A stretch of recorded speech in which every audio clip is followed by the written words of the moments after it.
The Senate will come to order. Please call the roll. Senators Bridges, Buckner,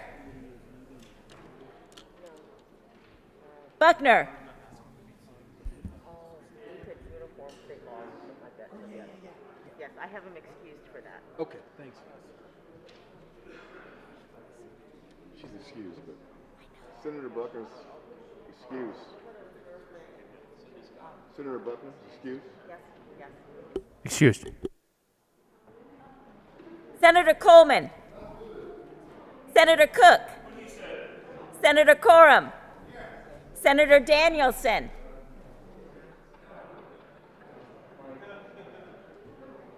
Excused. Senator Donovan, Senator Fenberg, Senator Fields, Senator Gardner, Excused. Senator Janal, Present. Senator Gonzalez, Presente. Senator Hansen, Senator Hansen, Senator Heisey,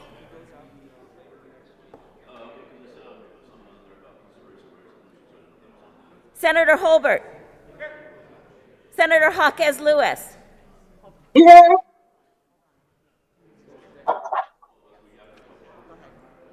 Senator Holbert? The president wants to see. Senator Kirkmeyer, Senator Coker, Senator Lee, Senator Liston, Senator Lundin, Good morning. Senator Moreno, Senator Pedersen, Here. Senator Priola, Senator Rankin, Senator Rodriguez, Senator Scott, Here. Senator Simpson, Senator Smallwood, Senator Sonnenberg, Senator Story, Here. Senator Winter, Senator Woodward, Senator Woodward, Excused. Senator Zenzinger. Mr. President, Here. With 31 present, 0 absent, 4 excused, we have a quorum. Members, before we proceed, I have to proceed out of order to survey the membership. I don't believe, but I will defer to you all, that the coat by the good senator from Adams County is acceptable and he should be fined. Kind of like a Top Gun style coat. What is the membership's decision?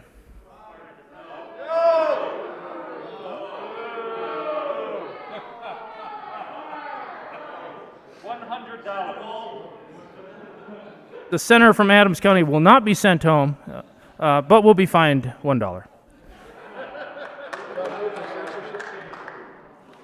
The Senate will come to order.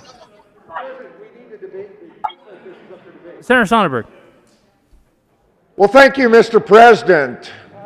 As one of those that believe in the strong decorum and we should be held at a higher standard, I would move for censorship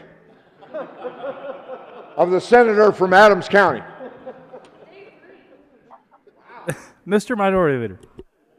Thank you, Mr. President. With all due respect to my good friend, the good senator from Sterling, I would note that the good senator from Adams County did not wear chicken skin.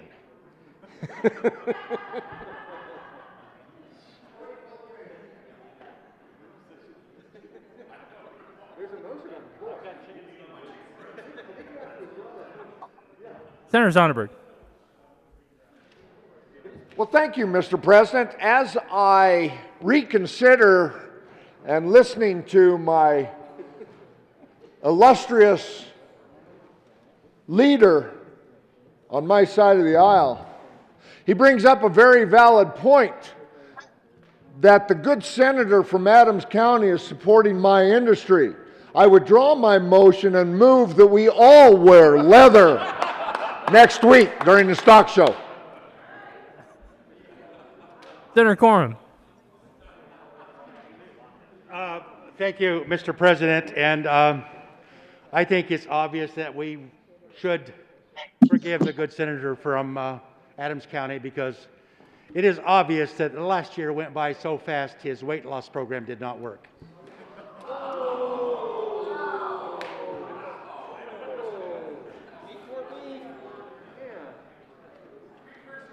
Senator Moreno, will you please lead us in the Pledge of Allegiance? Thank you, Mr. President. Colleagues and guests, please join me in the Pledge of Allegiance.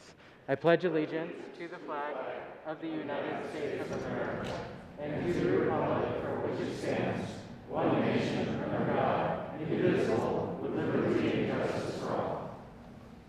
Approval of the journal. Senator Smallwood.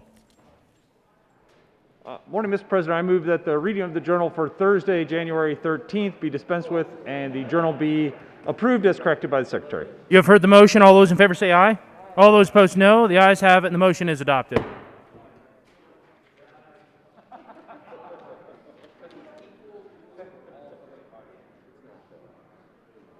The Senate will stand in a brief recess so that we may swear in the staff.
Staff, I'm going to administer the oath. Will you please raise your right hand and repeat after me? I state your name. Do solemnly swear that I will support the constitutions of the United States and the state of Colorado, and will faithfully perform the duties of the office to which I am duly appointed, to the best of my ability, so help me God. Congratulations.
The Senate will come back to order. Message from the House.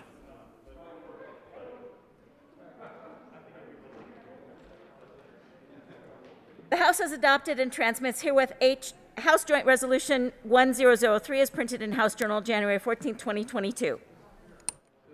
Introduction and consideration of resolutions. Ms. Cole, will you please read the title to House Joint Resolution 1003? House Joint Resolution 1003 by Representatives Ricks and Exum and Senators Buckner and Fields concerning the commemoration of the birthday of the Reverend Dr. Martin Luther King, Jr.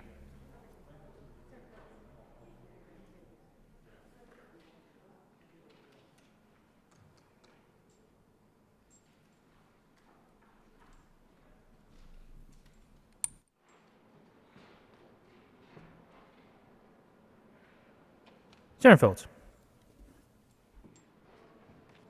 Good morning, Mr. President and colleagues. I'd like to move for the adoption of HJR 1003 and ask that it be read at length. Ms. Cole, will you please read House Joint Resolution 1003 at length? House Joint Resolution 1003 by Representatives Ricks and Exum, Senators Buckner and Fields, concerning the commemoration of the birthday of the Reverend Dr. Martin Luther King, Jr. Whereas the Reverend Dr. Martin Luther King, Jr. was born in Atlanta, Georgia on January 15, 1929, and graduated from Morehouse College with a Bachelor of Arts degree in 1948. Graduated from Crozer Theological Seminary in 1951 and received a PhD from Boston University in 1955. And whereas Reverend Dr. King's faith, resiliency, and commitment to justice became known worldwide through his speeches, writings, and actions. And whereas Reverend Dr. King declared that the moral responsibility to aid the oppressed did not stop at the edge of his street, town, or state, when he wrote, "I cannot sit idly by in Atlanta and not be concerned about what happens in Birmingham. Injustice anywhere is a threat to justice everywhere." And whereas Reverend Dr. King withstood attacks on his home and family, among numerous other threats and setbacks, standing firm in his conviction that although the arc of the moral universe is long, it bends toward justice. And whereas Reverend Dr. King led the Montgomery bus boycott, a 13-month protest beginning in 1955 against the segregated city bus lines, and whereas the Montgomery bus boycott led to the integration of the Montgomery city bus system and is widely credited as the beginning of the civil rights movement in America, and whereas in 1957, Reverend Dr. King was elected president of the Southern Christian Leadership Conference, an organization formed to provide leadership for the burgeoning civil rights movement.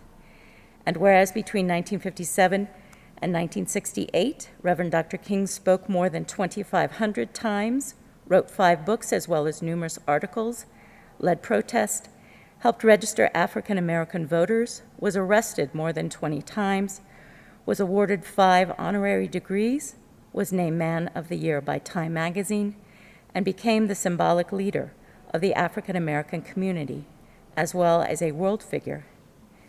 And whereas on August 28, 1963, Reverend Dr. King directed the March on Washington, wherein more than 200,000 Americans gathered in the name of equality and civil rights, and which culminated in Reverend Dr. King's historic "I Have a Dream" speech. And whereas the leadership of Reverend Dr. King was instrumental in bringing about landmark legislation, such as the Civil Rights Act of 1964, which prohibited segregation in public accommodations and facilities and banned discrimination based on race, color, or national origin, and the Voting Rights Act of 1965, which eliminated remaining legal barriers to voting for disenfranchised African American voters. And whereas in 1964, Reverend Dr. King was awarded the Nobel Peace Prize for his tireless and selfless work in the pursuit of justice for African Americans and other oppressed people in America. And whereas Reverend Dr. King's 13 years of nonviolent leadership ended abruptly and tragically when on April 4, 1968, he was assassinated while standing on the balcony of the Lorraine Motel in Memphis, Tennessee. And whereas Reverend Dr. King's life and work continue to echo in our lives as we strive to reach the lofty goal he set when he said, "Let us all hope that the dark clouds of racial prejudice will soon pass away and the deep fog of misunderstanding will be lifted from our fear-drenched communities. And in some not too distant tomorrow, the radiant stars of love and brotherhood will shine over our great nation with all their scintillating beauty.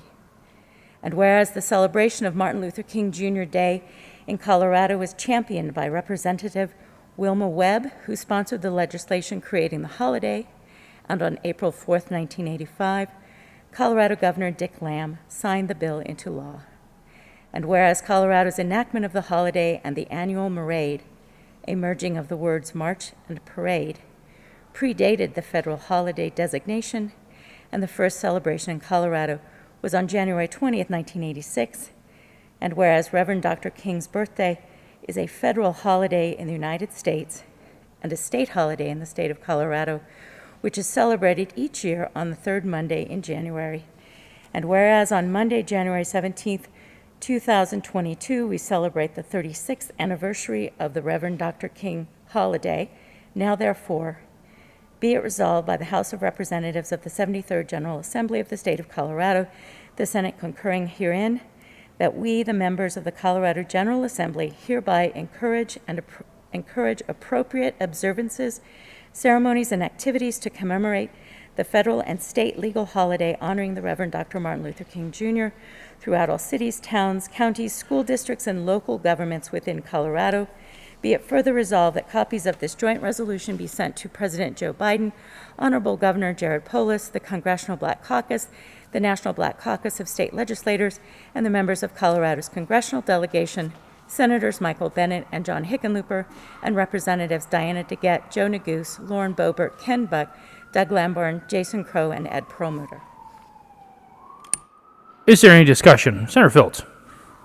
Thank you, Mr. President. Members, please be seated. I want to thank the President and my colleagues for allowing us to do this over the years, to take time to celebrate the man, the life, his legacy, and his accomplishments. I often ponder what made Martin Luther King such a bold and courageous leader.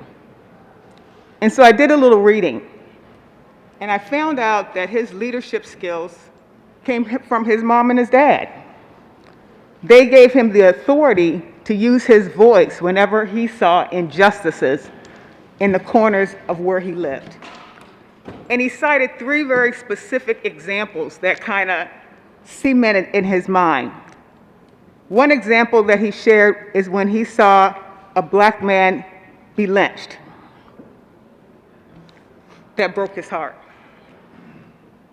The other regulation that he talks about in reference to wanting to speak to injustice was when his mom and dad took him into a shoe store. And the owner of the shoe store said you had to go to the back. He couldn't understand why there was this separate but equal kind of concept. But they went to the back and they bought the shoes.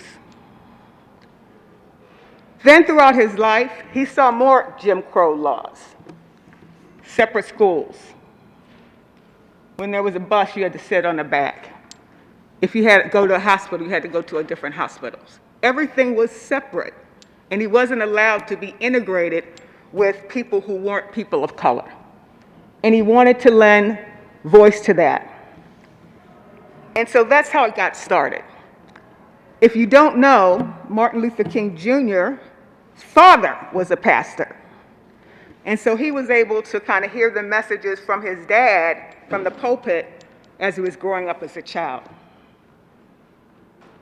And he remembers those injustices that he had to live with. And he wanted to do something about it.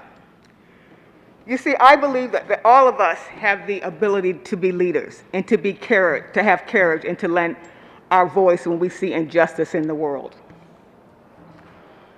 But what really kicked it off, and things that we need to remember, are the women that played a serious role as it relates to the civil rights movement.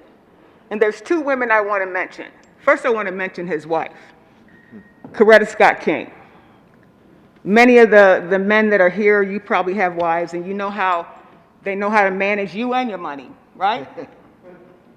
So Coretta Scott King was very good at being a partner, a strong partner for him as it relates to the movement. The second woman I would like to mention, of course, is Rosa Parks, because she was the platform for the King's movement. We all know the story of Rosa Parks. She was tired, and so she refused to give up her seat to a white man. So she sat in the front of the bus. And that started a movement. And in that movement, what happened in the black community is that they didn't ride the bus. Similar to what you might see going on right now at King Soopers, where people are striking, and some people cross the lines and some people don't. But when Rosa Parks decided not to give up her seat, the community rallied around her. And they organized. And the way they organized is that they did ride shares. And so they would take turns and they would have their own like public transportation. But some of them had to walk to work. And it went on and on and on. So after 2 months of this, and it went on longer than 2 months, but after 2 months, Dr. Martin Luther King gave a speech. And in reading, he said that he was weary that day, and when he looked at the congregation, he saw that they were weary too. Because it takes a toll on you when you don't have transportation to get to where you need to be. And he could see the frustration on their face. And so he was going on with his message, and then all of a sudden, a friend of his came to him and said, "You need to go home because your house has been bombed. And we don't know the status of Coretta Scott King, your wife, or your daughter." So he was honest with the congregation. He told them what had happened, and he said, "Please just go in peace." And so he left. By the time he got home, there was a crowd outside of his house. And the crowd outside his house had sticks, they had guns, they had weapons, they had knives. And the police were there as well. But the police at the time, the crowd didn't know if they were protecting the Kings or were they protecting the crowd that was going to do something. So they were like confused. When he got into the house, he saw his wife and he saw his daughter, and they were okay, but they were shaken. But the police chief said, "Could you please go out and talk to the crowd?" And he did. And I think he did that for two reasons. He did that to let the crowd know that his wife and his daughter was okay. So that was a personal reason. The other reason he did, I think, was a public reason. And when he came to talk to the crowd, he says, "Please go home. Go home in peace. If you have weapons or a gun or whatever you have, put them away. Because one of the principles I stand for is love, and I stand for nonviolence. So please go home." Now, the police chief really appreciated that because people did go home, and there was no violence that day. But it did shake up the family because it was a constant kind of drilling of his life where people hated him or didn't like the power that he had or the message that he was having, because it was about integration. And when you talk about integration, you're talking about changing a culture. It's talking about, where you have diversity and inclusion. And a lot of people weren't ready for that. And so people in the community were saying to Dr. King and Coretta Scott King, "We want you to move. out of state. We want your family to be safe. And I'm going to read the quote that she says. She says here, she said, "I married Dr. Martin Luther King. And when I married him, I married the movement." She later told Dr. King that I'm not going to leave you because if I leave you, I will be leaving the movement. That is the power that this woman played in the movement as it relates to the civil rights movement. She had the courage to stay despite the threats against her family. So when I ponder on this question, how do you be courageous? And how do you be bold when it's not popular? What I learned from him is that it takes love. Because you can't drive out darkness with more darkness. The only way you can drive out darkness is in light. And you know that when you're at home. When you turn on the light switch, when it's dark, you have light. So what he has done with his life is he has encouraged us to be the light of the world. So I'm encouraging each of you to be like King. Thank you, Mr. President. Senator Coleman. Thank you, Mr. President. Thank you, Madam Assistant Majority Leader, for your words. Members, good morning. Good morning. How y'all doing? Let's do this. Let's do this. You know what the best part about this job is? You guys. Not necessarily anyone in particular, but I could make exceptions. I know that everybody would love to stay beyond 120 days. That's how much we love each other. But in the case that we can't do that, I get to visit you in your districts. One of those promises I got to make sure that I keep. And the reason why I say that you all are the best part of this work, and I believe we all, when you look at the pictures on the wall, you see the people. There are some folks you might know if you happen to be a historian or happen to have been in the building in a time when they served. But more times than not, we don't know the people on the pictures that we didn't serve with as well as the people that we did. When I think about Dr. King, I think about so much, but one thing in particular is his sacrifice. And his sacrifice, as we just heard, wasn't just about his life being given in an assassination, but it was also about the way he lived his life. Less than a year ago, I got a letter in the mail to my house. Some of you I may have shared this with. The letter did not have a return sender, didn't have a return address on it, didn't have a name of who it came from, wasn't signed at the bottom. But when I opened up my mail like I do all my mail just to make sure I see what it is. And the letter started off by saying, James Coleman, Colorado Minority Business Office. And I thought, well, what is that about? And as I continued to read the letter, the first line of the letter said, "We don't like that you are trying to get dollars at the state level to help out minority-owned businesses. And we just thought you might like to know that we know where you live and where your kids play outside." So all of us have faced discrimination, some kind of prejudice in our lives. We've probably all gotten a form of hate mail, whether it was an email or something. But I've never had anybody send a piece of mail to my home, which did let me know they knew where I lived and where my 2 children play outside. The question is what leads us to continue on, what leads us to continue to fight for the things we believe in? I know that I don't just advocate for minority businesses, I advocate for all businesses. I advocate for the employer and the employee and the consumer and the entire ecosystem of what I believe business is.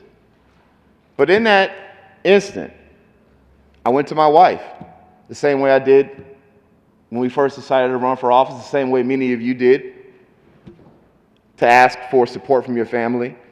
And I said, you know, we knew this kind of thing could happen. We knew that our lives could be in danger. What do you want us to do? And again, to the Assistant Majority Leader's comments, my wife, being the stronger of us two, said that the people's lives who you were changing and impacting will be more powerful than stopping because you got a letter.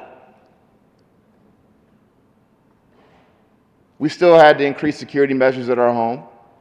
We still sent that letter into the state patrol and the local police department. Nothing came back. We still teach our children to be vigilant and aware, to do the buddy system, to pray. And in the end, I think about Dr. King because he did lose his life. His children grew up without a father.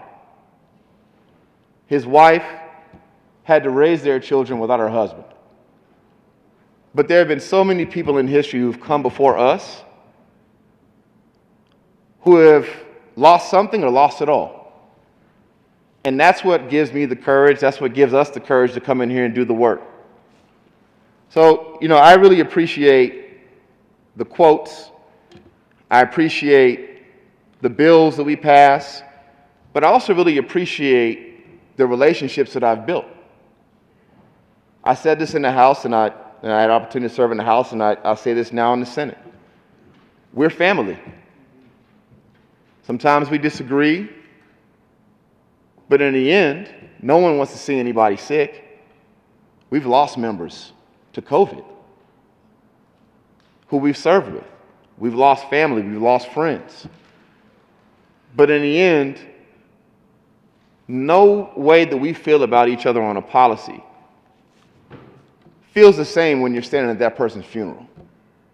Because whatever you felt bad about, the bill they ran, what they said, how the process went, nobody wants anyone gone. So I just want to say thank you. I'm grateful for the opportunity to be able to serve with all of you. And not just for the position that we're in, but even when we're long gone. I hope I'll be able to come get some milk from a cow. I have no idea how that works, but I'm looking forward to learning. I'm not going to say any other examples because it's going to get bad. Talk to some of you about what you might do in your own time.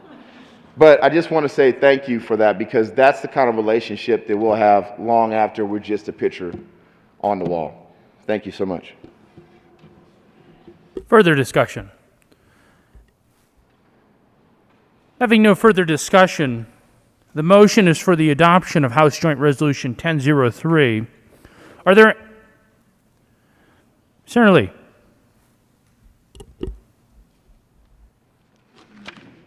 Thank you, Mr. President. I apologize for being a little slow on the uptake. I wasn't really prepared for this resolution this morning, so but I did want to say a few words because I think it's really important that we recognize Dr. King and his achievement over these years, particularly in these times, which we all find very challenging.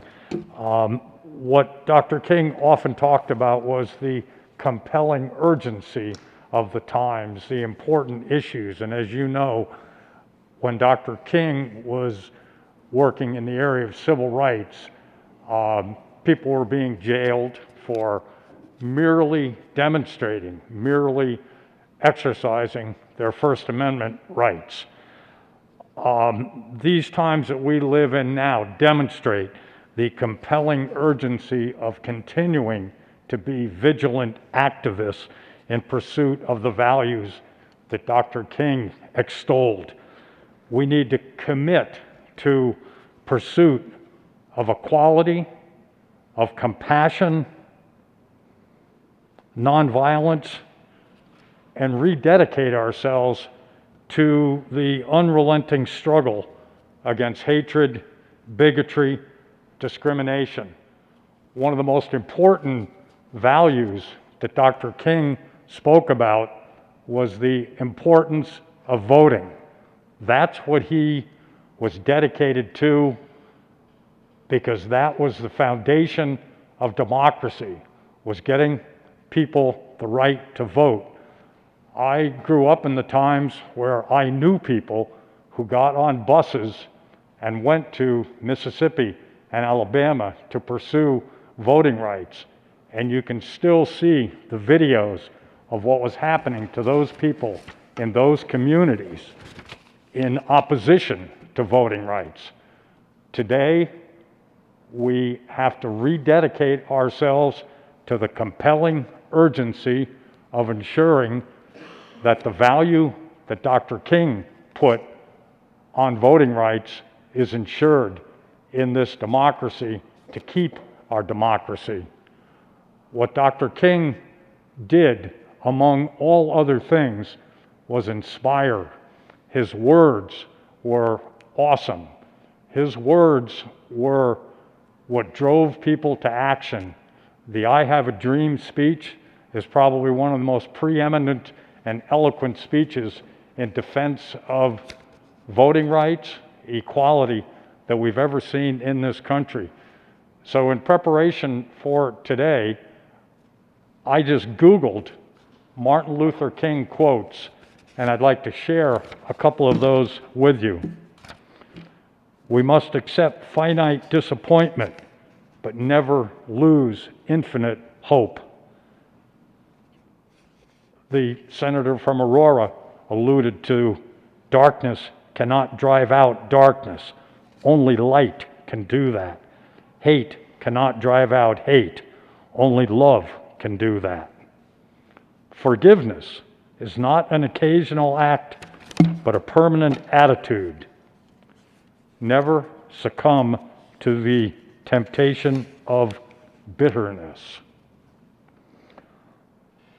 Our lives begin to end the day we become silent about things that matter. And this is one that everyone has heard and can reflect on. The ultimate measure of a man is not where he stands in moments of comfort and convenience, but where he stands in times of challenge. Change does not roll on the wheels of inevitability, but comes through continuous struggle. Rarely do we find men who willingly engage in hard, solid thinking. There is almost a universal quest for easy answers and half-baked solutions. Nothing pains some people more than having to think. And finally, all we say in America is be true to what you said on paper. If I lived in China or Russia, said Dr. King, or any totalitarian country, maybe I could understand the denial of certain First Amendment privileges because they had not committed themselves to that in those countries. But somewhere I read of the freedom of assembly. Somewhere I read of the freedom of speech. Somewhere I read of the freedom of the press. Somewhere I read that the greatness of America is in the right to protest for right. And then finally, the moral arc of the universe bends at the elbow of justice. So friends, I compel these words of wisdom from this extraordinary orator on this day, a few days before his birthday, and remind us of the values that we hold dear as Americans, the values that are fundamental to the democracy, freedom, equality, and the right to vote for our leaders. Thank you, Mr. President. Leader Holbert. Thank you, Mr. President. Thank you to the sponsors for bringing forth the resolution. Once again, important time each year that we reflect on the legacy and the impact that Martin Luther King Jr. had on our nation, on the world. I hesitated to come up after the good senator from Denver spoke of the letter that he received. It was real, it was poignant. It is one of those occasions where I need to be careful in coming up and trying to add or detract with words. That happened. You know, I care passionately about history. And I want to thank the good senator for sharing that story, because I think it serves as a clear reminder this isn't done. This work is not done. Dr. King's work is not done. At the same time, I want to thank the sponsors for bringing forth the resolution, because this serves as an opportunity each year for us to speak of our experiences, speak of history and how Dr. King may have affected our lives. I've shared before, he did affect mine, though probably not directly, more through my mother, who really paid attention and helped me understand when we heard that Dr. King had been killed, that people had killed him, someone had killed him because they disagreed with him, his words, his vision, his work.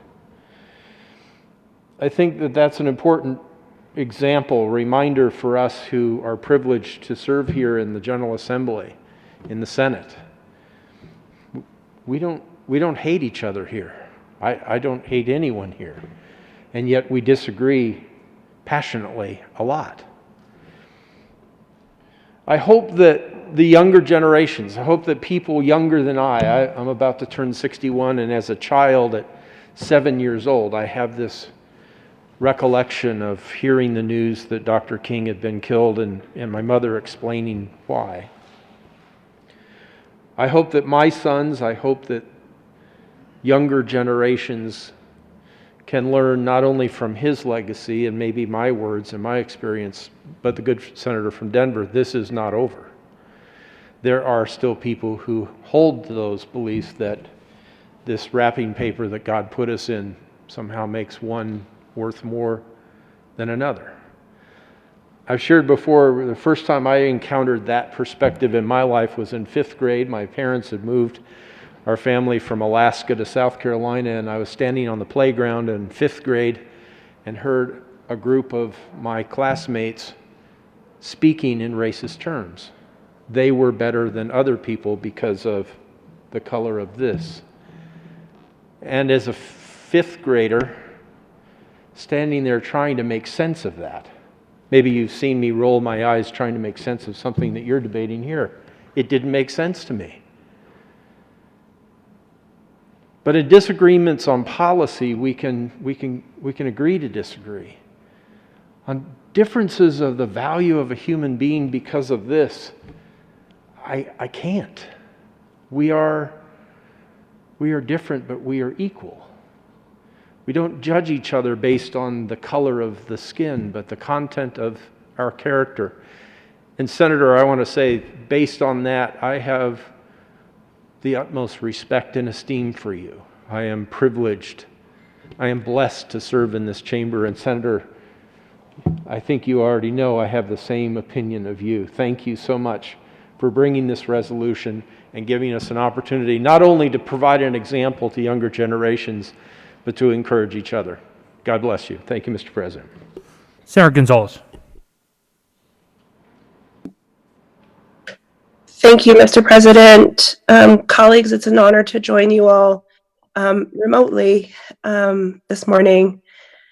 Today's the third day of a strike in which over 8,400 Coloradans who work at King Soopers across, I believe, over 70 different locations are on strike for better wages, for dignity.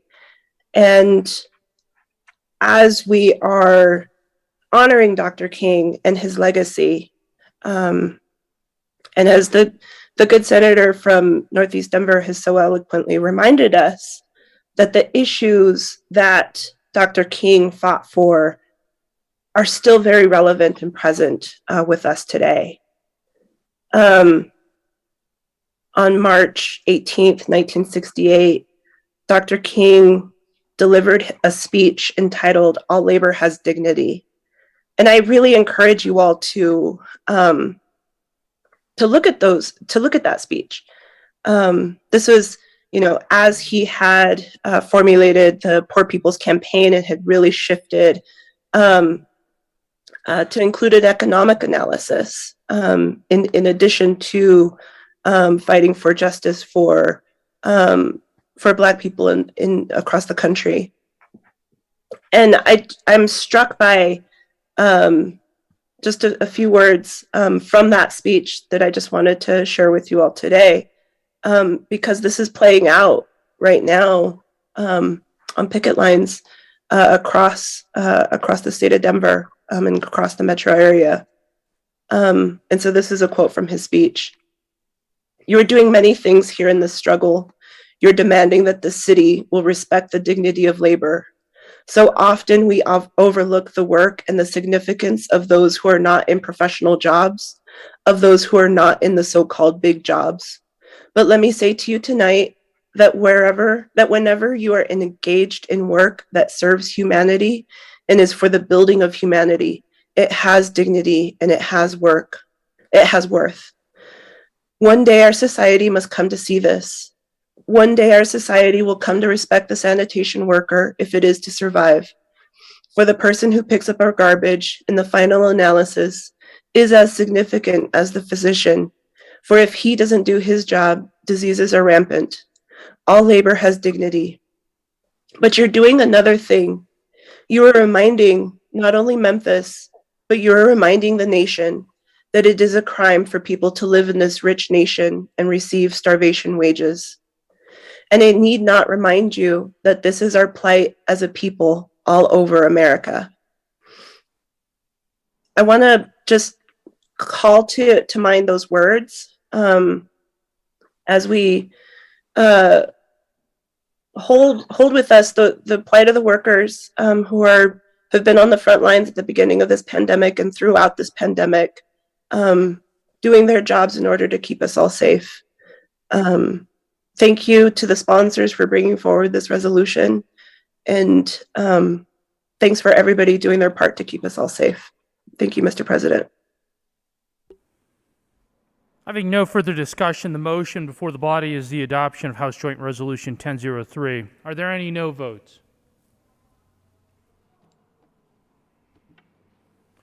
With a vote of 31 ayes, 0 no, 0 absent, 4 excused, House Joint Resolution 1003 is adopted. Co-sponsors.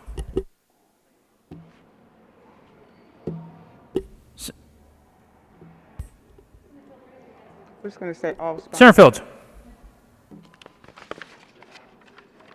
Thank you, Mr. President. I request the current roll call be added as co-sponsors. Seeing no objection, the current roll call will be added as co-sponsors on House Joint Resolution 1004. Announcements. Senator Donovan.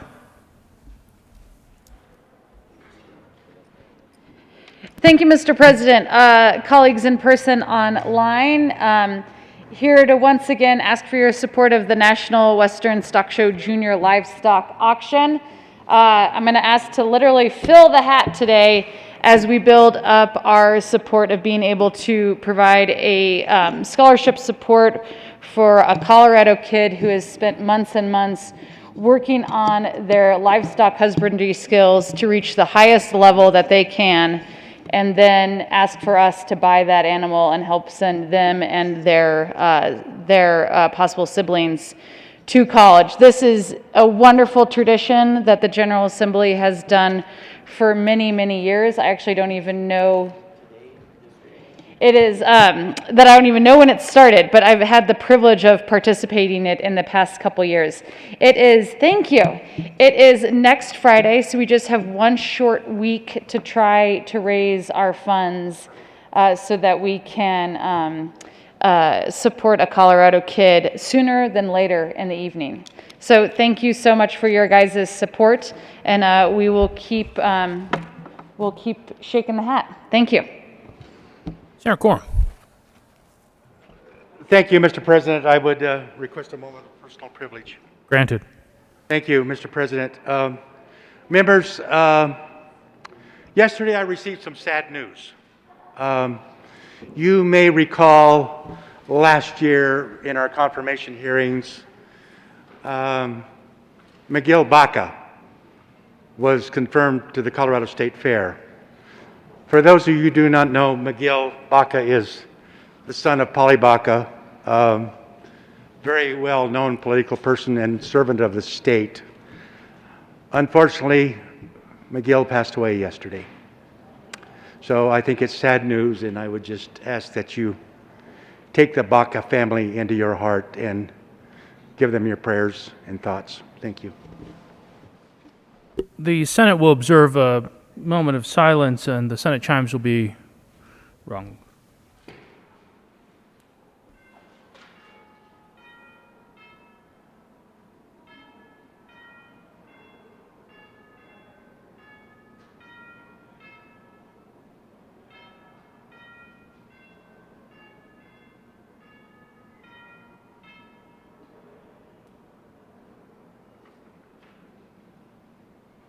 Further announcements. Senator Fields.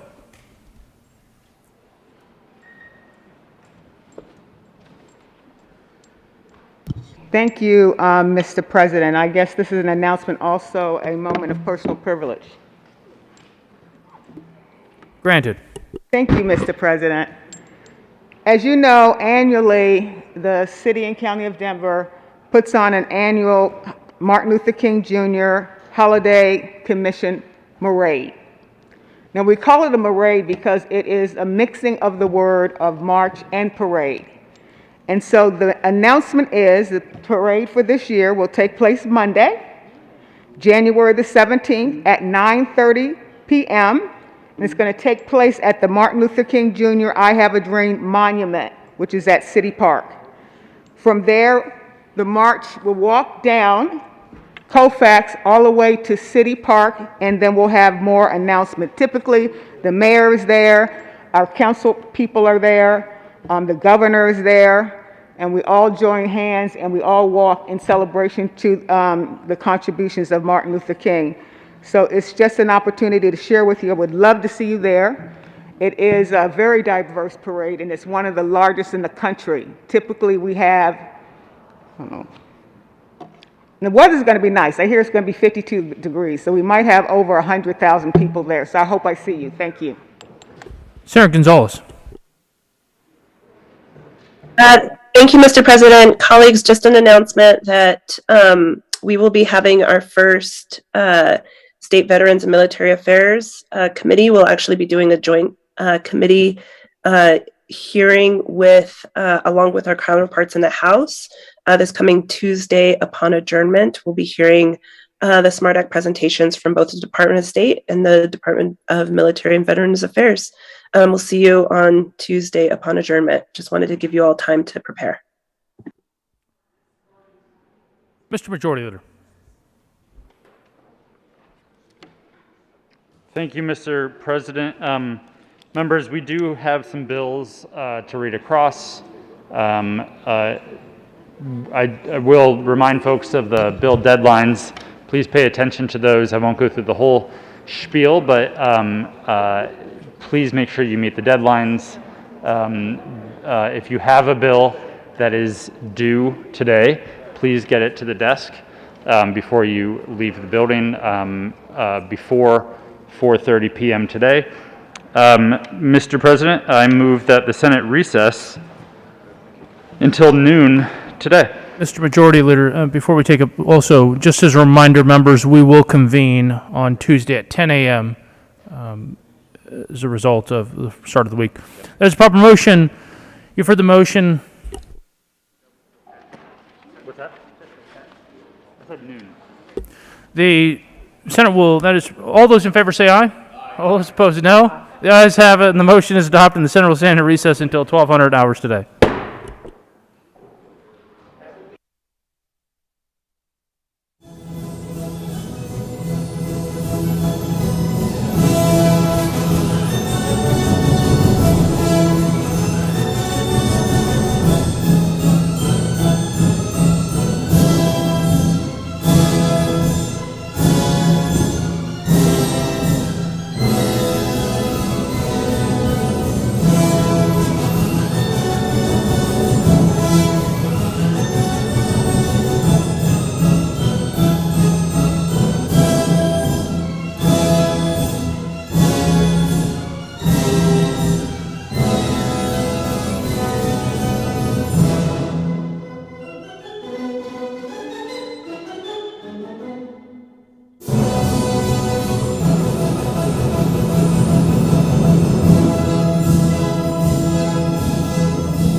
Aye.